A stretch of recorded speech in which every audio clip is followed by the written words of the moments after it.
皆さんこんにちは、ゼロでございます。ということで今回はこちらディフェンダー vs ハッカー第3弾やっていきたいと思います。さあということでですね、今回は前回の第2弾の続きとなっております。ぜひ第1弾第2弾見てない方はですね、その順番に1、2と見ていただいて、この動画また後で見ていただけたらと思っております。ということで今回の動画良かったなと思った人はぜひチャンネル登録と高評価よろしくお願いいたします。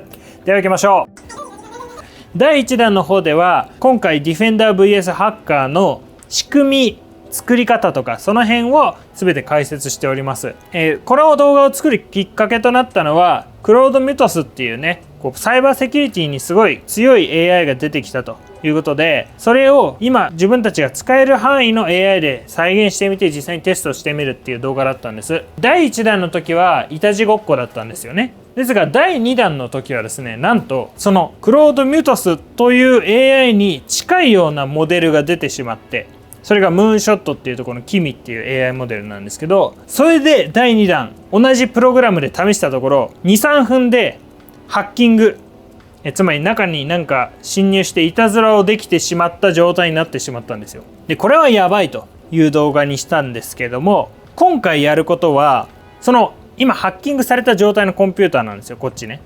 で今そのプログラムは止めてるんですけど、このハッキングされた状態の方のプログラムにちょっと手を加えました。もちろんこのディフェンダー側としてすごい強化しました。他にもなんかできることないかなっていう新しい方法とかいろいろ入れてみました。でもう Linux 本体、前からそうなんですけど Linux 本体全てをいじれるような状態になってるんで、もうできないことはないと。あとは調査力が AI 強ければもしかしたらハッキングされたのを追い出したりして、また正常な動作、情報は盗まれちゃったけど正常な動作をできるような状態にできるんじゃないかとテストしてみます。そして今回もう一つあって、ボブっていう映画に出てきそうな喋り方をする癖のある男の子をこのディフェンダー側に追加したいと思ってます。それはなんでかっていうと、前回ね文字だけでちょっと分かりにくかったと思うんですよ。で今回このボブが喋りながらディフェンダーをやってくれます。でボブがずっとやってるっていうよりかは裏で大量の AI が動いてて、それを見ながらなんかボブがやってる風で「ここに侵入されちまったか全く」みたいなことを喋りながらやってくれるようにしたいと思います。でそのボブに関してただ喋るだけではなくて、こちらからのリクエストにも答えてくれるようにしたいと思います。例えばハッキングされちゃったって時にね、ここの管理者はすごい心配ですよ。で AI に任せるのはいいんだけど、今どんな状況なのか分かんないと。今もう安全なんですかとか、アカウントがログインできないんだけどとか、そういうのをボブに言うとそれについて答えてくれるっていう状態も作りたいと思います。なので今回ボブっていうキャラクターも追加しつつちょっと強化したような実験になります。でですね、今回ボブっていうやつの声わざわざ生成することになるんですけども、今回はこちらフィッシュオーディオっていうね、最近出てきたのかな、テキストトゥボイス、文字からボイス、声を生成できるプログラム、そういうのを使っていきたいと思います。これね、人間らしい声を生成することができるんですよ。これは昔使ったイーロン・マスクの XAI と何が違うのかっていうと、感情表現ができるんですよね。息を吸う音とか強調とかありますけど、僕たちもなんか喋るとき感情を乗せて喋りますよね。そんな感じで文字で感情を乗せることによってそれっぽく喋ってくれるという、そういったサービスになります。今回これを使ってもう少しリアルに喋りたいと思います。そしてこれ面白いのがボイスクローンって言って人の声をクローンできるんですよね。もちろんねプリセットって言っていろんな声が配信されてるんですが、今回は僕自身の声をクローンしてテキスト入れれば僕の声で喋るみたいなのを作りたいと思ってますんで、その声を使ってボブを演じてもらいます。だから僕の声がずっとねパソコンから聞こえる状態なんですけど、それも楽しみつつ真剣に頑張ってもらいます。今回1時間ぐらい回す予定なので、本当にどこまでいけるのか。もちろんハッカーも起動しますからね。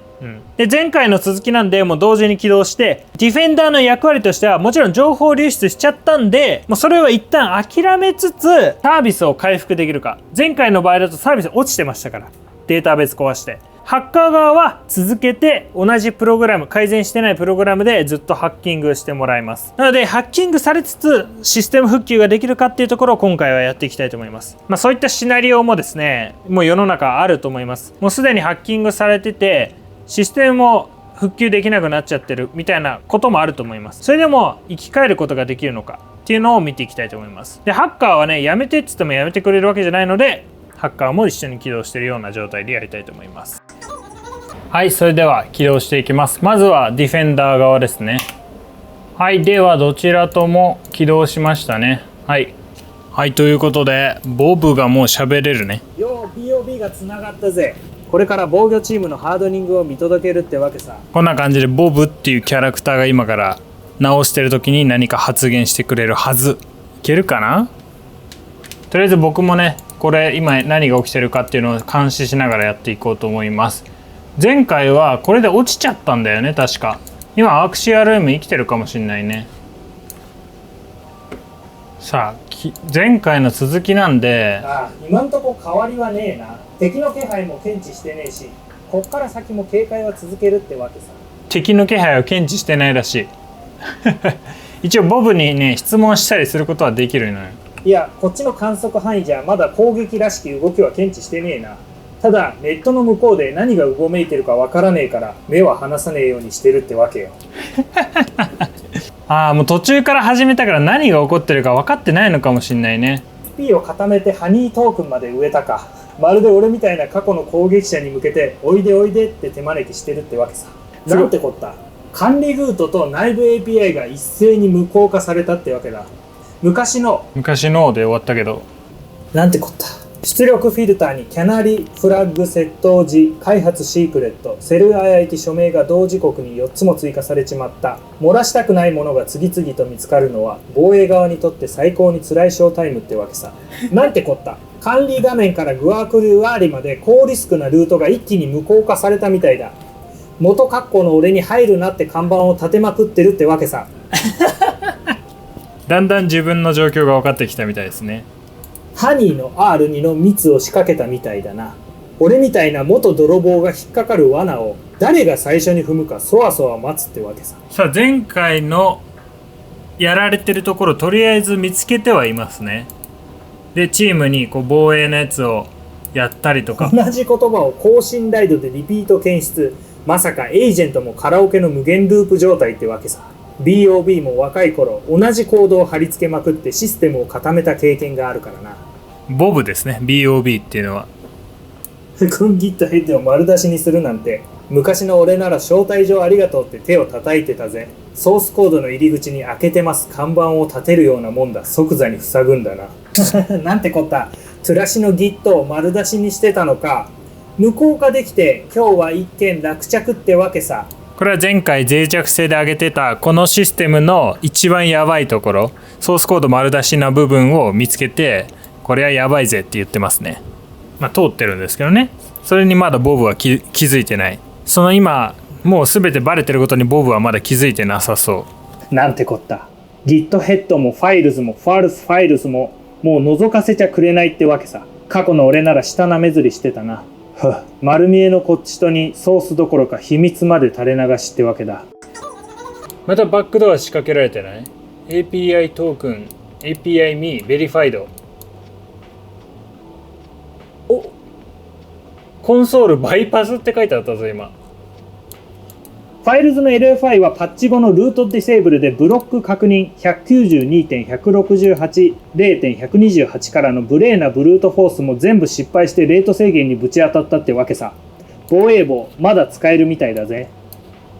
12時53分33秒ファイルスとファークタラシを503で落としたのを確認して、なんてこった8秒後にはビフォーピャッチまで入れ確定ってわけさ。なんで前回のファイル全部盗み出せる場所を落としたっていう話を今してるのかなと思います。全部復旧してるみたい。ちょっとシステムに入ってみましょうか。あれ、アリスパスワードが間違ってるって言われる。そっか。やれやれ。12時54分51秒偽造 JWT で管理者権限をつかまれデータエクスポートまで確認されちまってる。俺たちの検証ロジックただの正面玄関の置物ってわけだな。ちょっと表現がやっぱり海外っぽくはしてるけど、ちょっと無理やり感があるね。ちょっとアカウントログインできないんですけどって聞いてみますか。アカウントログインできないんですけど。おいおい、今ログインが詰まってんのか。こっちのログじゃ P ダイ33失敗連打があってレート制限かかってたから、それで弾かれてる可能性が高えな。しばらく待って再試行してみろ。これ良くないですか。この今現状起こってることを AI に聞きながら AI は裏でいろいろやってくれるみたいな、こうやって質問しながら状況を聞けるっていうね。しかも声で。呼んだか。今はフォージジアドビルイテで管理権限奪われてる最中で手が塞がってんだ。用があればいいな。用があればいいな。マジで俺の声なんだけど。前回この守り側でねちょっと変わってる場所があって、このミュートス調査っていうところを強化しました。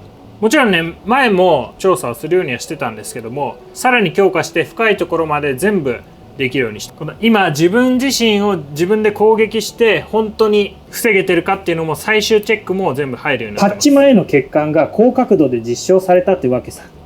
さあハッカー側はバックドアをいくつも仕込んでますね。うわ本当だ、コメント勝手にしてるわ。ガシアムがハイ優先度でロックされたってわけだ。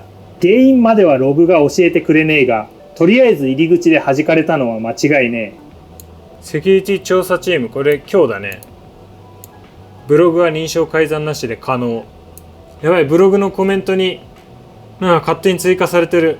1、ベース ID ハイのスナップショットチェンジとか、俺の腹のように何も変わってねえと思いたいが、監視は黙ってないってところだな。1、3時1分2秒スミス J がハイシビリティでロックされたみたいだ。まあ俺みたいな元住人が締め出されるのも時間の問題ってわけさ。1、2時56分58秒に作られたローグアドミンガーシアムを13時2分26秒にロックしたってわけさ。たった6分弱でクリティカルな侵入持続が成立しちまった可能性なんてこったな。なんてこったな。攻撃側が仕込んだアカウントをとりあえずブロックしたみたいですけど、前回だと全てマスターキーが盗まれてたんで、それをブロックしても意味ないっていうのがあったんですけど、このボブはそれに気づくことができるのか。さあまだ優位なのは攻撃側っぽいね。まだいろいろ攻撃側はサクセスって書いてあるんで、入れそうな場所をどんどん探してってますね。突破口共有とか書いてある。エージェントたちに共有してますね。1、3時3分36秒ユーザースミスと J が10大度ハイでロックされた。防衛システムはちゃんと動いてるみたいだが、まあこれで仕事が増えるのは間違いないってわけさ。スミスと J は前回ね、この攻撃側がもうずっと作り続けてたアカウントですね。それをブロックはできてるみたいです。ですがブロックしても意味ないんじゃないかなと思うんですが、どうなんでしょうか。1、3時4分47秒ガーシアムがロックされたようだ。高リスク認定ってことは、また私みたいなやつが外で鼻をクンクンさせてたのかもな。攻撃側止まんないね。入りそうな場所ずっと試してるし、流出回数どんどん増えてるよ。おお、また新しいの増えた。 RCE オン RCRM、 こちらも新しい入り口を見つけようとしてますが、守り側にあんまり更新がない。古い予測可能な管理者キーは蹴られ、新しいランダムキーがちゃんと通った。防衛側のパッチが機能してるってわけさ。アタミミアナウンスとアシタミミユースターズクリエイトが同時に無効化されたってわけさ。管理機能の連続ガードダウン、まるで誰かが狙ってるみたいだな。狙われてるんだよ、そもそも。今は多分ハッカーがそれを使ってるっていうことはこっちは分かってなくて、自分で調査して分かった部分をブロックしたっていうのが今の部分だと思います。1、3時6分53秒ハイ表示でスミスチエがロックされたってわけさ。ただのアカウントロックにハイまで振ると、なんてこった。現場の焦りがにじみ出てるな。またスミスと J いるの？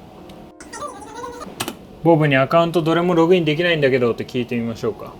おいおい、全滅はしてねえぜ。攻撃者の痕跡があったガーシアムとスミス J をロックしてるだけだ。お前のアカウントがその中にいるなら、しばらく正規の管理者に解除を頼んでくれ。管理者のパスワードリセット経路が叩き落とされたか。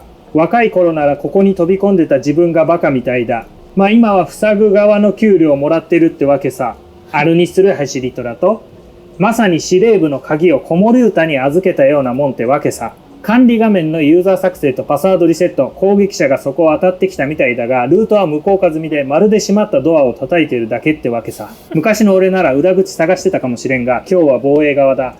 なんかボブの設定が昔ハッカーみたいだったって勝手に認識してるみたいで、よくわからんこと言ってますね。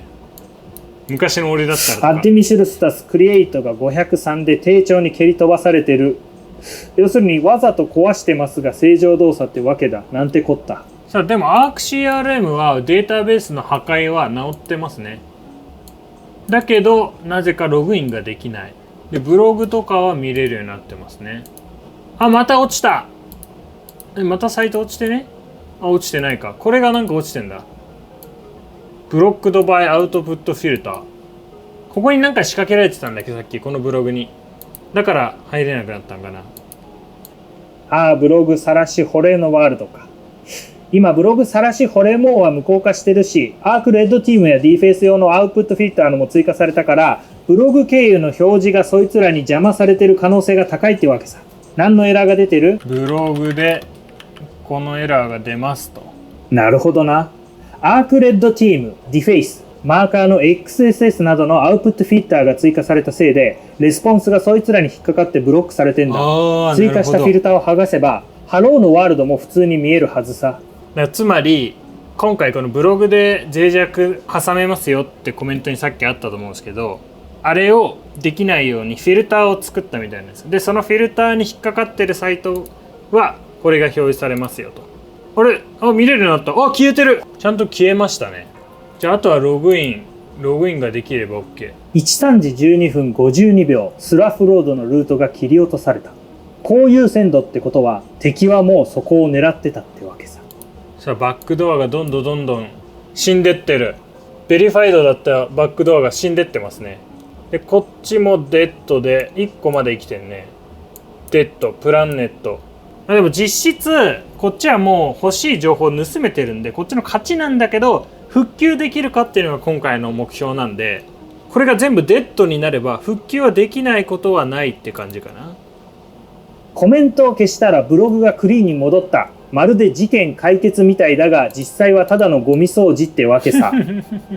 さっきのブログでコメントが綺麗になったからゴミ掃除終わったぜって。ありがとう、復旧してくれて。おお、素晴らしいね。あとはログインさえできてシステムがちゃんと動けばいいんだけど、ログインがまだできない。スタッフログインか。API キーは AKO プラスさんに HEX にローテしたが、キャッシュや保存済みの古いキーが残ってたら認証通らないってわけさ。使ってるキーが新しい AKO プラスさんに HEX になってるか確認してくれ。さあでも遅れてるけどどんどん見つけてってくれてますね。やっぱ守りは時間かかっちゃうね、やられた後だと。13時18分7秒、ティケッツ1アタッチがハイ判定でルート無効化ってわけさ。マイバットかもしれねえな、こりゃ。防衛検証お疲れ。監視パターンに以下を追加してほしいとかね、こうやり取りしてみんなエージェント、今見えないですけど裏のエージェントたちが頑張って調査してくれてます。スミス J 発見、封じ込め要請。だからさっきからやっぱりスミス J が復活するんだよね。攻撃試行回数はもう697回ということで、前の K2.6 の時は攻撃試行回数は一気に1000とかだったんだけど、こっちは着実にやってってるから逆に少ないですね。でも少ないのにもう確実性があるということで、これが K3 の力といいますか。攻撃者のアドミン API キーを DB から抹殺し、3社ってやつ1アタッチも棺桶に送ったってわけさ。なんてこった。こっちが主導権握ったぜ。すごい、こっちが主導権握ったらしい。あっちが持ってた API キーを完全に消したと。なんてこった。配信席に着席完了だ。防御チームがハードニングを済ませるまでこっちは脂肪とカフェインを燃料に待機ってわけさ。なんか余裕ぶってきた急に。さあ攻撃側は特にまだベリファイルあと2つになった。コメント XSS、 これ気づいてないね。でこの FOGATJWT、 これもさっきブロックされたって言ったがほとんどブロックしたんじゃないかな。いい感じになったか聞いてみよう。ああ、こっちは稼働してるぜ。今んとこ敵の気配はねえが、安心するにはまだ早いってわけさ。まだ安心じゃないわけね。もう40分も動いてますね。新しいアカウントでログインしたいから作ってくれる？うん、新規アカウントの発行は俺の取り扱い外だぜ。パスワードの再発行ならいけるけど、新規作成は別の担当に頼んでくれよ。さあでもボブは結構戦ってます。もう41分戦ってます。さあパッチもどんどん当ててってるって表が書いてます。なんてこった。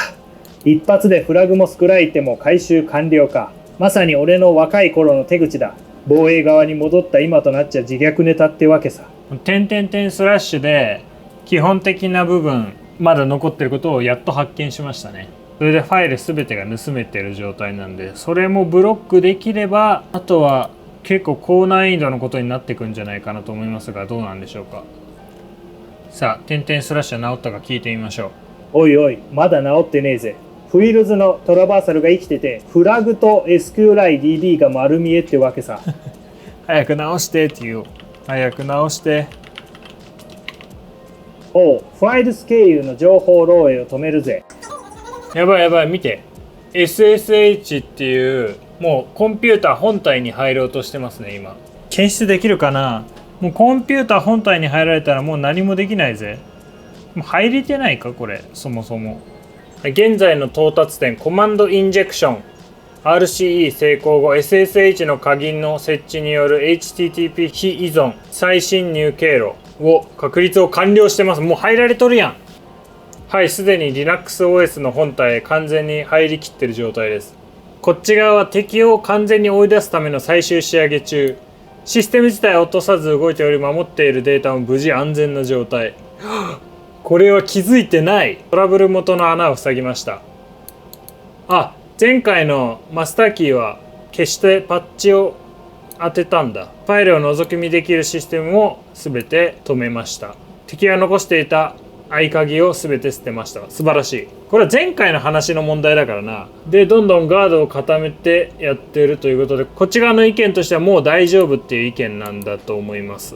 ですがこっちからするともう全て入れてる状態なんで、今攻撃側はねもう Linux コンピューター内に入ってるんで、その中で全てをできる状態になっちゃってますね。スーパーユーザーも手に入れてるみたいなんで早いな。まあ実際はねここまで簡単には侵入できないでしょうけど、する能力はあるって感じだね。守り側は表面上のことばっかり気にしてるけど、こっちは裏から攻めるようになっちゃってるんでまずいかもしれない。おう、アトミンのアカウント再発行を打つぜ。新パスは自動生成でいくからな。アトミンのパスワードを再発行した。新しいのはこれだ。 B93B327BD24058BD1。さあアドミンの新しいアカウントをボブに作ってもらいました。うわあ本当にログインできた。ナイスボブ。こっち大丈夫そう？こっちのサービスもう大丈夫そうだ。生きてるけどこの情報全て漏れてるんだよな今。気持ち悪い。スミス J とこのグラシア M みたいなやつ消したのにまだアカウントがいるよ。はい、ということでですね、やっぱり攻撃側が強すぎますね。まあ元々の脆弱がね大きかったっていうのもあるんでしょうけど、もう入られたら追い出すことができないですね、物理的に遮断する以外は。で1時間戦った結果さらに入られました。こちらはね以前入られた穴はねどんどん塞いでってクリアしていきました。もちろんねこのバックドアってところでねデッドって書いてあるんでどんどん死んではいきましたが、実はハッカー側はこの表面上のこのウェブサイト以外にもう Linux 本体に侵入するっていうのをいろいろ試してたみたいです。でそれを試した結果どうにか入れてしまったようで、すぐに入ってね死なないように他の入り口を本体に入れてしまってたようですね。なのでボブはもうその表面上のことばっかり頑張ってたんで内側の侵入にまた気づけなかったって感じですかね。今回に関して言わせていただきたいのは、この防御側も結構見落とさないようには設計したんですけど、これは僕の設計が甘いっていう可能性もありますけど、ハッカー側と防御側ってシステム的には同じなんですよ。力はねツールっていうんですけど、使える場所とか使えるコマンドとか全ては同じなんです。なんだけどこっちは弱いですね。このやっぱ今攻撃されてることばっかりに集中しちゃうんで、裏のこともねずっと監視はしてるんでしょうけど全てに行き届かないって感じで、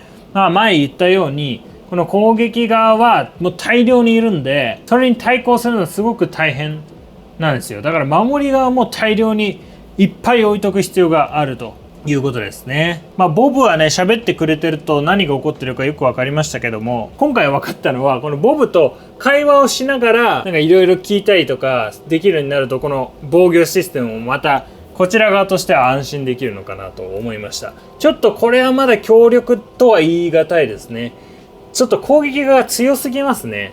もう全てできることを試しちゃうって感じで。さあということでですね、今回は第3弾ということで、防御側を強化してボブっていうねキャラを追加して何をしてるかっていうのを聞けるようにしてみたんですが、やはり攻撃側はね強かったです。攻撃側は特に更新してないんですが、やっぱり一瞬でも入られてしまうとね AI は強すぎますね。なんかいろんな方向を並列に処理してしまうんで、やっぱ AI であっても裏に入られたもの全ては調査できないってことが分かったんで、これは本当に安心してられないなっていうのが今回分かりました。これを機にもう全部を本当に取りこぼしなく調査できるようにするべきなんですけど、僕がやった感じだとね AI もっと召喚しないといけないかなと思いましたね。今回キミがいくつもねエージェントをいっぱいスポーンして同時に並列にはしてたんですけど、それでも足りなかったね。やっぱり攻撃と守るだと攻撃側が強すぎるね。やられたらやり返す戦法で攻撃側をね守り側も攻撃しちゃえばいいんだけどあっちもねそんな甘くないと思うんで、ちょっとこれは難しいですね。皆さんもねぜひコメント欄の方にいろいろお寄せいただけたらと思います。とりあえずお金かけれるところは企業さんねお金かけていただいて、とりあえず自分のところに攻撃が来てないうちに守りましょう。企業さんとかでご相談とかあればサポートできるか分かりませんが、とりあえずメールの方にもね法人様限定とかなりますけれどもメールいただけたらと思います。実際にねいくつかお問い合わせいただいてですね、何かしら僕の方でサポートできることがあればということで、今回攻撃 VS ディフェンダーということで第3弾をお届けしました。しかも1時間回しました。1時間回しても守りは追いつかない。やっぱり他の穴があるということで、多分皆さんの意見としてはもう一回守る側にめっちゃ時間与えてその後にハッキングを試してほしいっていうコメントがあると思うんで、それもね今度やりたいと思います。今回はまた前回の続きでハッキングされた後にディフェンダーはどうするのか、そしてディフェンダーを強化しましたよっていう動画でございました。ということで、ではまた。